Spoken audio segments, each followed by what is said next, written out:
नमस्कार दोस्तों। आज के इस लेक्चर में एक बहुत ही इम्पॉर्टेंट टॉपिक को डिस्कस करेंगे। लाइव स्टॉक के अंदर डिफरेंट इकोनॉमिक ट्रेड्स कौन कौन से हैं, इकोनॉमिक कैरेक्टर कौन कौन से हैं, इसके बारे में डिस्कशन करेंगे।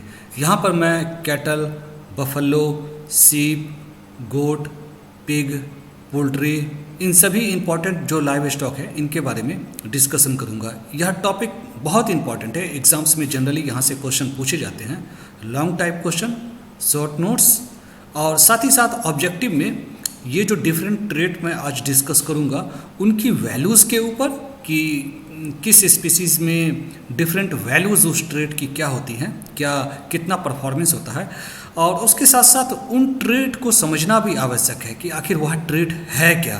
तो देखते हैं कि करके स्पीसीज़ वाइज देखते हैं। सबसे पहले कैटल बफलो को एक साथ हम देखेंगे क्योंकि इनके ट्रेड सिमिलर से होते हैं। तो सबसे पहले हम कैटल बफलो को देखते हैं। इसमें मैंने इसे डिवाइड कर रखा है कई सारे ग्रुप्स में, जैसे ग्रोथ ट्रेड, रिप्रोडक्टिव ट्रेड। तो इस तरीके से मैंने जो डिफरेंट ट्रेड्स हैं उसे डिवाइड कर रखा है। रिप्रोडक्टिव ट्रेड के बाद फिर प्रोडक्टिव ट्रेड। तो सबसे पहले देखते हैं ग्रोथ ट्रेड। ग्रोथ ट्रेड के अंदर birth weight and weight at different ages. तो जो भी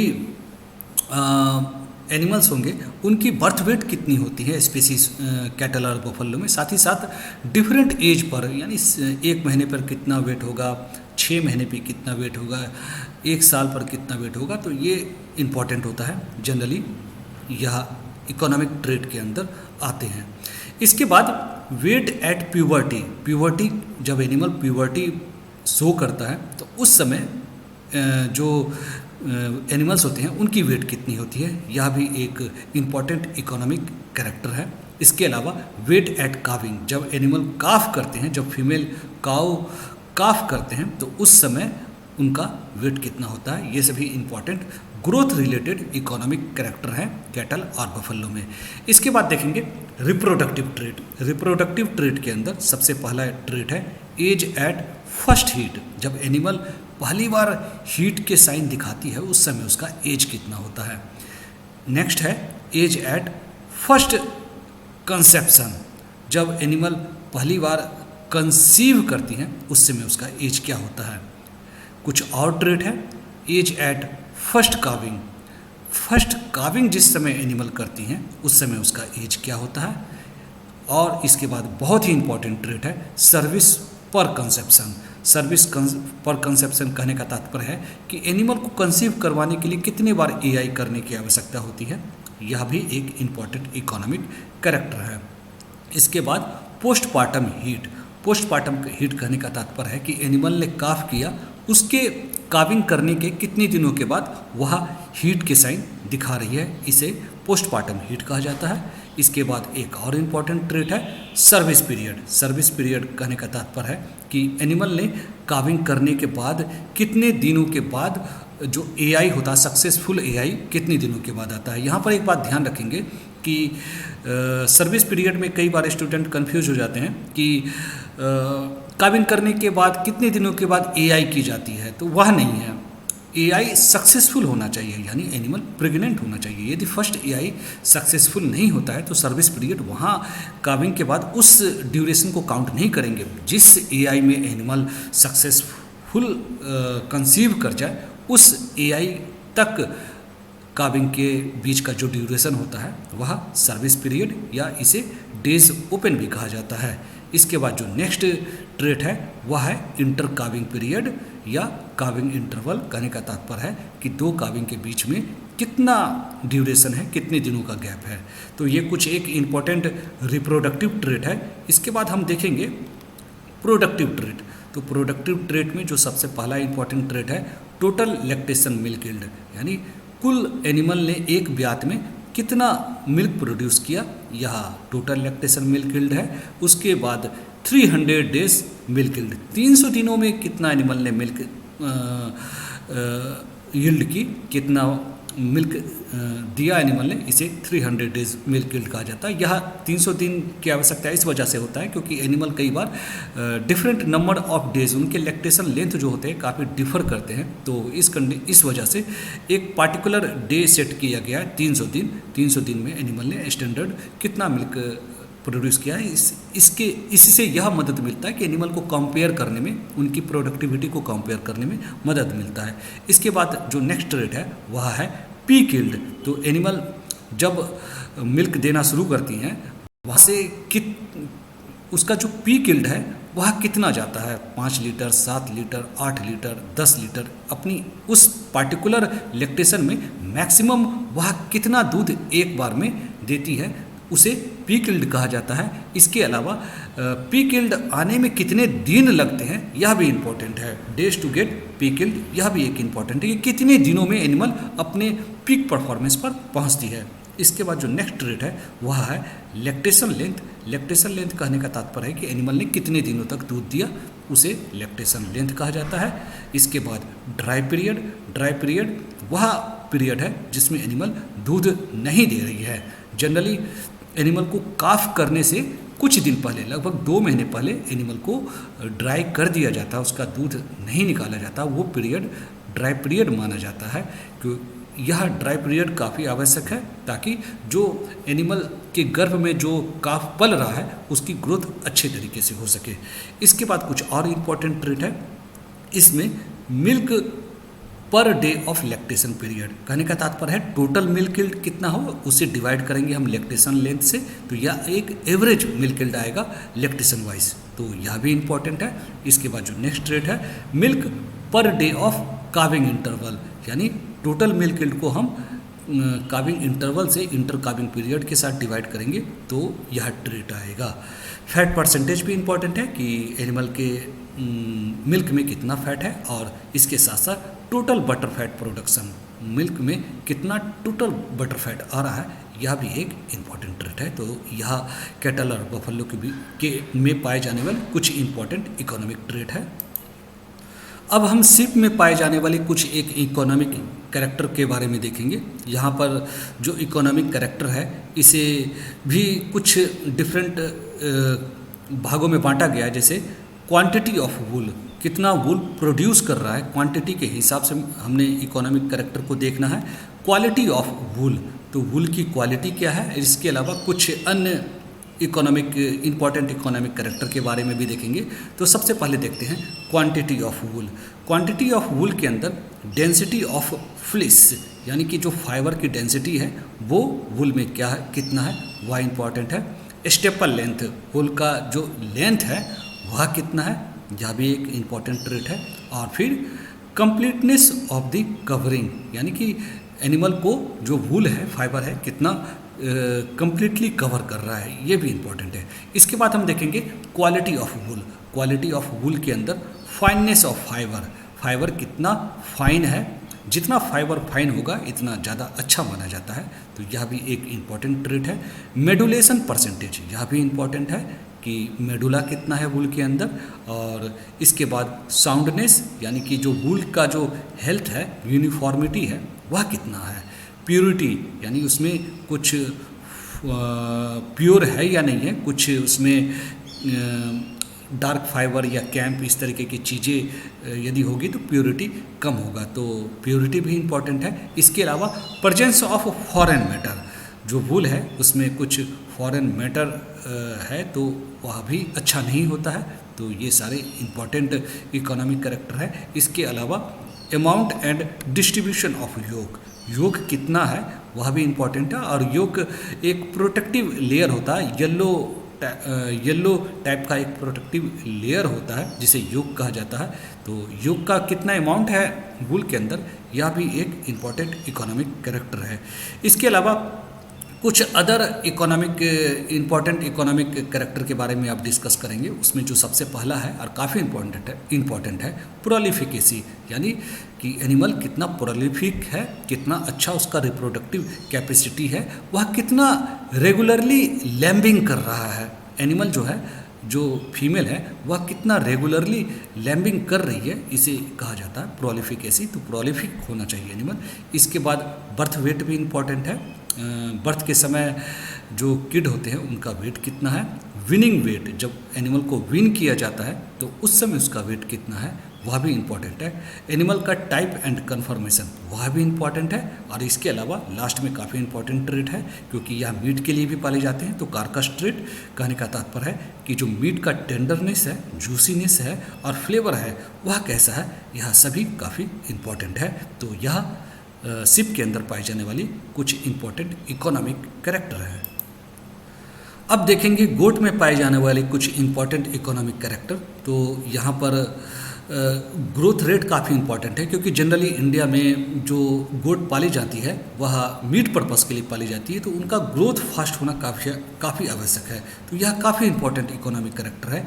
इसके अलावा बर्थ वेट भी काफ़ी इम्पॉर्टेंट है, क्योंकि एनिमल सर्वाइव होगा, कितना सर्वाइव होगा, बच्चों में मोर्टेलिटी कितनी होगी, वह उसके बर्थ वेट के ऊपर भी डिपेंड करता है। यदि बर्थ वेट ज़्यादा होगा तो मोर्टेलिटी के चांसेस कम होते हैं। यदि बर्थ वेट कम होगा तो उनमें ज़्यादा केयर की आवश्यकता है, उनमें मोर्टेलिटी ज़्यादा होती है। इसके अलावा ईयरलिंग वेट, 1 साल पे 2 साल पर कितना वेट हो रहा है, यह भी इम्पॉर्टेंट ट्रेट होता है गोट के अंदर। इसके अलावा गोट मिल्क भी प्रोड्यूस करती हैं, और इनमें मिल्क यील्ड से रिलेटेड जो भी ट्रेट मैंने कैटल बफेलो में डिस्कस किया, वो सारी ट्रेट यहाँ पर भी इम्पॉर्टेंट है। उन ट्रेट को जानना आवश्यक होता है। और यह भी पाया जाता है कि कुछ गोट फाइबर प्रोडक्शन भी करते हैं, पासमीना एंड मोहेर प्रोड्यूस करते हैं। तो फाइबर की क्वालिटी और कितना अमाउंट में प्रोड्यूस कर रही है वह भी इम्पॉर्टेंट होता है। इसके अलावा कुछ रिप्रोडक्टिव ट्रेट है, जैसे किडिंग परसेंटेज, कितने किड प्रोड्यूस कर रही है, उसकी रिप्रोडक्टिव एबिलिटी, फैकेंडिटी, ये सारे ट्रेट भी गोट के कंडीशन में काफ़ी इम्पॉर्टेंट है।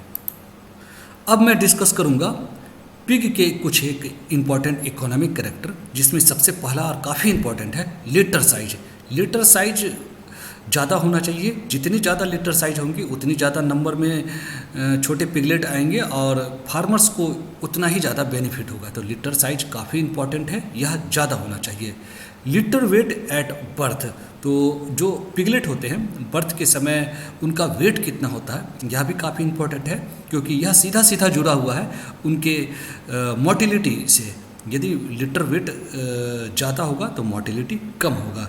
इसके बाद लिटर साइज एट विनिंग, जब हम पिगलेट को विन करते हैं तो उस समय लिटर साइज कितना है वह भी इम्पोर्टेंट है। हो सकता है कि litre size at the time of birth लगभग 12-13 के आसपास हो, लेकिन litre size at the time of winning यह 7-8 भी हो सकता है। तो यह जितना ज़्यादा होगा, जितने ज़्यादा एनिमल पिगलेट सर्वाइव करेंगे उतना ही ज़्यादा अच्छा होता है। तो litre size at the time of winning यह भी काफ़ी इम्पोर्टेंट है।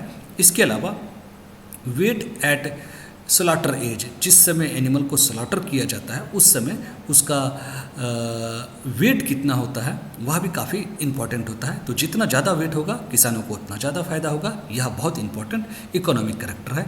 इसके अलावा फीड एफिशिएंसी बहुत इंपॉर्टेंट इकोनॉमिक कैरेक्टर है, क्योंकि जनरली जो पिग फार्मिंग के अंदर जो मैक्सिमम जो खर्च होता है फार्मर का वह फीड को खिलाने में ही होता है। और फीड एफिशिएंसी जितना ज़्यादा होगा, कहने का तात्पर्य है कि कम फीड खाकर पशु ज़्यादा वजन बढ़ाए, वह क्वालिटी एनिमल में जितना ज़्यादा होगा उतना ही ज़्यादा फार्मर्स के लिए उन्हें पालना सस्ता होगा। तो फीड एफिशिएंसी भी बहुत इंपॉर्टेंट है। इसके अलावा 2 और ट्रेड है, ये दोनों ट्रेड बहुत इंपॉर्टेंट है। यह लीन मीट प्रोडक्शन के लिए काफ़ी इंपॉर्टेंट है। इसमें पहला जो ट्रेड है बैक फैट थिकनेस और दूसरा लॉइन आई एरिया। ये दोनों जो ट्रेट है ये जनरली एग्जाम्स में पूछे जाते हैं, क्योंकि ये नाम से कुछ स्पष्ट नहीं होता है कि आखिर यह ट्रेट है क्या। तो पहले देखते हैं बैक फैट थिकनेस के बारे में। बैक फैट थिकनेस जो है वह थिकनेस पिग के बैक साइड में फैट लेयर की थिकनेस मेज़र करना होता है। इसके लिए एक स्पेशल नाइफ जिसके ऊपर मार्किंग की होती है, स्केल बना होता है, उसको यूज़ करते हुए देखा जाता है कि जो पिग है उसमें फैट की मात्रा उसके बैक पर कितनी ज़्यादा है। यह इस प्रकार से किया जाता है कि वो नाइफ बैक साइड में एक स्पेसिफिक लोकेशन पर पियर्स किया जाता है पिग के बैक एरिया में, और जहाँ तक वह नाइफ इजीली अंदर जाता रहता है तो इसका मतलब है कि उस उतनी गहराई तक फैट है, क्योंकि फैट होने की वजह से उसमें किसी भी प्रकार का रेसिस्टेंस नहीं मिलता है, आराम से नाइफ जाता है। जैसे ही नाइफ को रेसिस्टेंस मिलता है इसका मतलब है कि फैट वाला एरिया समाप्त हो गया है।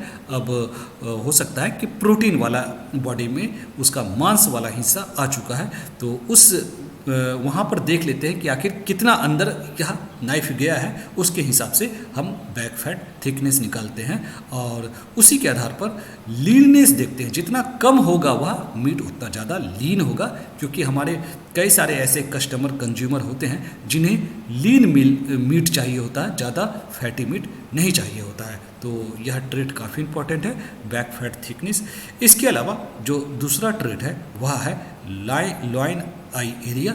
यह भी मीट के लीननेस को बताता है और इसमें देखा जाता है एनिमल को जब एक बार आप स्लॉटर कर देते हैं तो उसमें देखा जाता है कि अटैचमेंट ऑफ लॉन्गिस्मस डोर्साई मसल और स्टर्नम के साथ लॉन्गिस्मस डोर्साई मसल कितना ज़्यादा एरिया में अटैचमेंट किए हुए है। यह जितना ज़्यादा होगा मीट उतना ही लीन होगा। तो यह जो दोनों ट्रेट है यह दोनों काफ़ी इम्पॉर्टेंट ट्रेट है।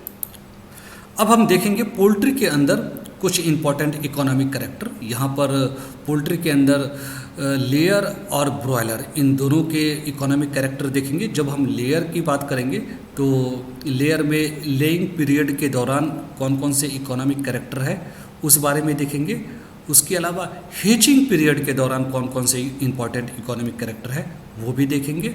एग क्वालिटी से रिलेटेड ट्रेड को हम देखेंगे यहाँ पर, और इसके बाद हम ब्रॉयलर में जो इकोनॉमिक कैरेक्टर है उस बारे में देखेंगे। तो आप यहाँ देख सकते हैं कि कई सारे फार्मूले यहाँ पर नज़र आ रहे हैं। जो भी यहाँ पर इकोनॉमिक कैरेक्टर है वो फार्मूले को यूज करते हुए निकाला जा रहा है। तो मैं इकोनॉमिक कैरेक्टर के बारे में डिस्कस करूँगा। आप इन फार्मूलों को यहाँ पर स्क्रीन पर देख सकते हैं और मैं इकोनॉमिक कैरेक्टर के इम्पोर्टेंस के बारे में बताऊँगा। तो शुरू करते हैं एक एक करके। तो सबसे पहले लेयर के जो इकोनॉमिक कैरेक्टर है उसमें भी लेइंग पीरियड के दौरान कौन कौन से इकोनॉमिक कैरेक्टर है। तो सबसे पहला काफ़ी इम्पॉर्टेंट कैरेक्टर है एज एट फर्स्ट एग। जब मुर्गी या चिकन जो मादा होती है वो अंडे देती है तो फर्स्ट एग जब वो प्रोड्यूस करती है उस समय उसका एज कितना होता है। तो जितना अर्ली एग प्रोडक्शन शुरू करे उतना अच्छा होता है। फिर इसके बाद जो दूसरा ट्रेट है वो भी काफ़ी इम्पोर्टेंट है, फीड एफिशिएंसी फॉर एग मास। तो एग प्रोडक्शन करने के लिए कितना फीड एफिशिएंसी है यह काफ़ी इम्पोर्टेंट है, क्योंकि हम जनरली यहाँ पर एग के लिए बर्ड को रियर कर रहे हैं। तो लगभग 1 kg एग को प्रोड्यूस करने के लिए कितना फीड एनिमल खा रही है यह काफ़ी इंपॉर्टेंट हो जाता है। इसके अलावा feed efficiency for dozen egg, 1 दर्जन अंडे प्रोड्यूस करने के लिए एनिमल जो बर्ड है वो कितने फीड को कंज्यूम कर रही है ये काफ़ी इंपॉर्टेंट हो जाता है। इसके अलावा परफॉर्मेंस एफिशिएंसी इंडेक्स यह जो है यह भी इंपॉर्टेंट है, इसका फार्मूला साथ में दिखाया जा रहा है। इसके बाद जो अन्य ट्रेट है उसमें परसिस्टेंसी ऑफ प्रोडक्शन। तो एग के प्रोडक्शन की क्या परसिस्टेंसी है, कितना लगातार वो प्रोड्यूस कर रही है, तो यह पता लगता है लेइंग पीरियड से कि कितना लंबा लेइंग पीरियड है। जितना लंबा होगा परसिस्टेंट एनिमल उतनी ज़्यादा होगी। इंटेंसिटी ऑफ एग प्रोडक्शन यह हमें पता लगता है क्लच साइज से, यानी लगातार कितने दिनों तक प्रोड्यूस किया, फिर एनिमल ने पॉज लिया, फिर प्रोड्यूस किया, तो क्लच आपका कितना ज़्यादा है उसके बेसिस पर इंटेंसिटी को निकाला जा सकता है। इसके अलावा जो अन्य इकोनॉमिक ट्रेट है वो है एग प्रोडक्शन। तो कितना एग प्रोड्यूस कर रही है एनिमल, ये कुछ एक इम्पॉर्टेंट यहाँ पर टर्म यूज किए गए हैं जिसके बेसिस पर यह एग प्रोडक्शन को निकाला जाता है। जैसे कि हैन डे एग प्रोडक्शन और फिर उसके बाद हैन हाउस्ड एग प्रोडक्शन, यह दोनों जो टर्म है ये काफ़ी इंपॉर्टेंट है। यहाँ पर भी स्टूडेंट को काफ़ी कन्फ्यूजन रहता है कि हैन डे कब कहा जाएगा, हैन हाउस क्या कब कहा जाएगा, इसके फार्मूले यहाँ पर दिखाए जा रहे हैं। और जब हम हेन डे की बात करते हैं तो इसका मतलब है कि जिस दिन का भी हम एक प्रोडक्शन निकालेंगे उस दिन एलाइव बर्ड कितनी है उसके बेसिस पर निकाला जाता है। तो हर दिन का निकाला जाता है और हर दिन कितने बर्ड एलाइव है उसके बेसिस पर यह निकाला जाता है। यहाँ पर कंप्लीट फार्मूला आपके साथ शेयर किया जा रहा है। और इसके बाद जब हेन हाउस्ड एक प्रोडक्शन की बात की जाती है तो वहाँ पर यह कैलकुलेशन इस बेसिस पर किया जाता है कि इनिशियली जब बर्ड को रखा गया था, हाउस किया गया था, तो initially beginning of laying period कितना हैन को हाउस किया गया था उसके बेसिस पर यह कैलकुलेशन होता है, फार्मूला दिखाया जा रहा है। तो इस कंडीशन में इसे बोला जाता है हैन हाउस एक प्रोडक्शन। ये जो टर्म है ये काफ़ी इंपॉर्टेंट है, जनरली एग्जाम्स में पूछे जाते हैं। यहाँ पर कई बार स्टूडेंट को डिफ्रेंशिएट करने में प्रॉब्लम आते हैं। इसके बाद रेट ऑफ ले, ये भी इंपॉर्टेंट रेट है और यहाँ पर इसकी फार्मूला दिखाया जा रहा है। अब हम देखेंगे हैचिंग के दौरान कौन कौन से कैरेक्टर इंपॉर्टेंट है। तो यहाँ पर फर्टिलिटी काफ़ी इंपॉर्टेंट है, फार्मूला दिखाया जा रहा है number of fertile egg divided by number of egg set. तो इनक्यूबेटर में कितने एग सेट किए गए हैं और उसमें से कितने फर्टाइल एग निकले, इसके बेसिस पर फर्टिलिटी निकाला जाता है। हैचिबिलिटी भी इंपॉर्टेंट है, यह इस आधार पर निकलता है कि हैच करके कितने बच्चे बाहर आ रहे हैं और टोटल नंबर ऑफ एग कितने सेट किए गए थे। तो यह फार्मूले काफ़ी इंपॉर्टेंट है और यह कंसेप्ट काफ़ी इंपॉर्टेंट है। इसके बाद हम देखेंगे एग क्वालिटी से रिलेटेड कुछ एक ट्रेड। तो एक्सटर्नल अपीयरेंस कैसा है एग का, वह हम देखते हैं। Shape index breadth of egg divided by length of egg into 100, इस तरीके से हम शेप इंडेक्स निकालते हैं। एग का वेट जो है वह भी काफ़ी इंपॉर्टेंट है, तो यह भी एक इम्पॉर्टेंट इकोनॉमिक कैरेक्टर है। किस प्रकार से निकाला जाता है वह यहाँ पर डिस्कस किया गया है। इसके बाद हम देखेंगे क्वालिटी ऑफ ओपन एग। जब एग को ओपन किया जाता है, तोड़कर ओपन किया जाता है, तो उस समय उसकी क्वालिटी से रिलेटेड कुछ एक कैरेक्टर देखे जाते हैं। तो यहाँ पर भी इन टर्म्स से जनरली एग्जाम्स में क्वेश्चन पूछे जाते हैं। हॉग यूनिट, योग इंडेक्स, यहाँ पर बच्चे स्टूडेंट काफ़ी कंफ्यूज करते हैं कि कई बार उन्हें हॉग यूनिट और योग इंडेक्स को वो अल्टरनेटली एक दूसरे के साथ कंफ्यूज होकर कंफ्यूजन पैदा होता है। तो यहाँ पर हम देखेंगे कि हॉग यूनिट क्या है। तो हॉग यूनिट का एक फार्मूला यहाँ पर दिखाया गया है और यह एग वाइट की क्वालिटी को बताता है और जो योग इंडेक्स है वह योग की क्वालिटी को, इसका एक फार्मूला दिया गया है हाइट ऑफ योग divided by average width of योग इंटू 100।